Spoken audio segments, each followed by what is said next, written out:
Alright, Josh, why are you so dressed up today? I forgot to tell you, but I have a special guest coming over for us today. Who? Abraham Lincoln. No, you don't. He's dead. Yes, okay, what happened was I brought the time machine home from school, and I've got it set up, and Abraham Lincoln's going to come here. He doesn't know it yet, and he doesn't know he's going to die, so we need to, not say anything about it, but he's totally going to be here.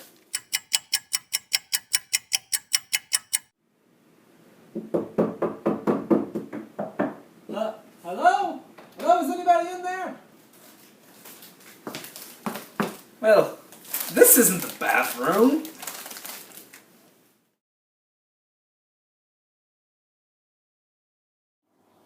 So, Abe, I'm so excited that you're here because I'm just going to ask you a few questions that my students wrote. We're actually studying you here in the year 2016. It's a long time after you have passed away peacefully. And I just want to ask you some questions from my kids and from myself, personal fan. You know, this is an awful lot like the balcony I'll be watching a play at later tonight. But, of course, I would love to answer some of your questions for your students. What's the first one?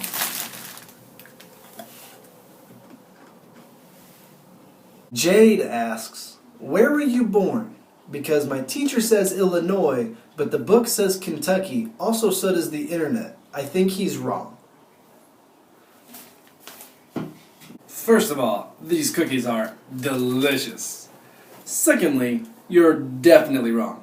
See, I was born in Hodgensville, Kentucky, and then moved to Illinois when I was about 30, where I became a teacher, a failed businessman, and then I taught myself to become a lawyer. Later, I met my hot wife, Mary Todd, and we had 4 children, all boys. Wonderful. Dad was my favorite. Are you sure it's not Illinois? I'm pretty sure I know where I was born. Are you even allowed to teach history? Sam asks, what did you do before you became a president? Like I said, I was a teacher. I spent some time as a businessman that didn't work out, and then I became a senator. And as a senator, I pushed to try to change and work to abolish slavery. So I guess that was my claim to fame going into the presidential race. Summer asks, what was your policy on slavery? You repeat a lot of questions or make me repeat myself, but I'll go on. Like I said, I was against slavery. I worked really hard to not have any association with it. I didn't want to be a part of it. It was a mess. It was the worst. I pushed to get rid of it. Well then, how come you were kind of hesitant to talk about freeing slaves, and you didn't do a whole lot right away to work on freeing slaves? In fact, it wasn't even until after the Emancipation Proclamation that you even tried to free slaves in the border states. Well, I see that you guys know about this some scores and 7 years later. It was hard. It was a touchy subject. No one wanted to hear about it. It took time to convince people that it wasn't worth it that weren't from the North. It was just difficult. So, to make myself known, I didn't push it as hard at the very beginning. Alright, well, we'll come back to the Emancipation Proclamation later. But a personal question from me, how about the Lincoln-Douglas debate? Well, these debates kind of sprung up between me and Stephen Douglas for the position of senator. The particular bit that most people think about was our argument over slavery. I asked him how is he going to thus help prevent the spread of slavery into the new territories and states. What he put out became known as the Freeport Doctrine, which stated that supporters of the free people could abolish slavery essentially by refusing to put in laws that protect the rights of slaveholders. So by doing that, we could stop the spread of slavery and then kind of hurt some of his constituency on the Democratic side. James wants to know about the election of 1860. Specifically, how do you think sectionalism and division inside the country hurt you while you ran for president? Oh, the first election. Tell you what, sectionalism, you're not even kidding, it definitely hurt me a little bit. I was way more popular in the North and in the West than I was in the South. You know, the whole anti-slavery thing that I was kind of sort of pushing, but I wasn't going to really say that you had to get rid of slavery in the South. But I was going to quit the spread of it. That really hurt me in the South when But I still won because of the North and the West. Did you know that you weren't even on Southern ballots? What? Not on the ballot? Are you kidding me? They didn't even put me on the ballots? Oh, I can't even. But let's move on. This has really upset me. Okay, well, we'll move on to the Civil War itself. What was your response to the attack on Fort Sumter? Fort Sumter was a mess. I mean, I even tell the governor, hey, I'm sending some unarmed troops down there to bring supplies to my guys. No harm, no foul. And he responds by mounting an attack on us. So of course I have to say, well, America, we need your help.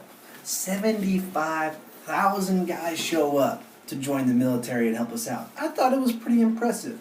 In response to this attack, and then you got 6 other states leaving the Union, I said, it is the Union and not the state that procures independence and protects our unity, and it is the Union who will keep this together.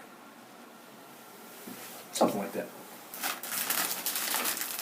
What about the border states? Considering that they were slave states, it must have been pretty difficult to keep them within the Union.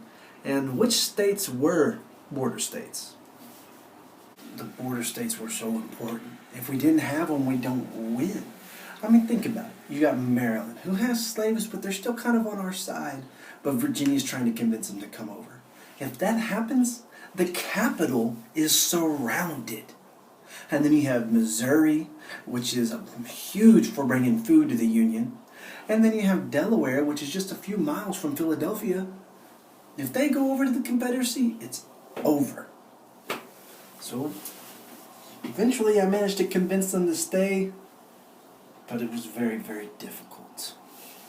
Lauren would like to know, how did the Emancipation Proclamation work? The Emancipation Proclamation. I guess that's something that you guys remember me for now or something? The Great Emancipator. The way it worked, and it was a little controversial at the time, but the way it worked was the Constitution didn't really say that I could free slaves, so we came up with this idea that since slaves were considered property, we could give them permission to come to the United States as if we were taking property from the Confederacy, which is allowed by the Constitution. And before you get into, was I allowed to? We did it to win the war. Secondly, before you get on me about the border states and slaves in the North, that took more time because they were in the United States and not the Confederacy. I worked really hard, and eventually we got to the 13th Amendment, which did free all the slaves. Now, moving on from this, and speaking of freed slaves, do you know a lot of them fought at Gettysburg?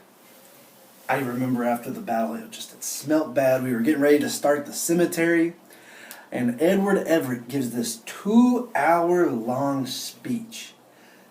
And then they asked me to get up, and mine is considerably shorter. And your speech was a little bit more famous. Famous? Really? That little thing? Well, I think I remember some of it. That's okay. Well, fine. I guess it's famous enough already. What can you tell us a little about going into your second election and your second inauguration? Well, going into the second inauguration and administration, it was nice. The war was starting to come down to an end. We were finishing things up. We got the 13th Amendment passed, and that's what allowed for us to abolish slavery in the other states. So, I say Win for us. Well, I'm going to move on to some more personal questions. Abby would like to ask, why do you always wear a hat? Well, Abby, thank you for noticing this amazing hat that I always wear. It's quite fashionable for men to wear tall stovepipe hats. I have a kind of a receding hairline. I used it to carry papers when I was a lawyer, and also it makes me look dashing. Interesting. Well, our last question is from Andrew, who asks, where could you live if you could live anywhere? And how do you think you will die? Now, Andrew, the first question you asked, very reasonable. The second, why would you ask something like that? But I digress, and I will answer both. First question, I think I would like to live back in Illinois, next to my old home. I think it would be nice. And to answer your question, I suppose I would die in Illinois, happy and surrounded by my family. I think that would be great.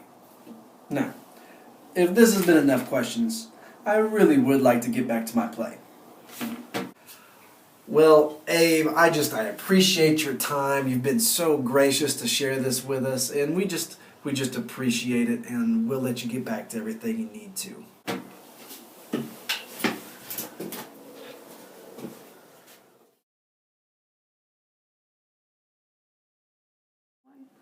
Abe, are you really sure that you want to go see that play?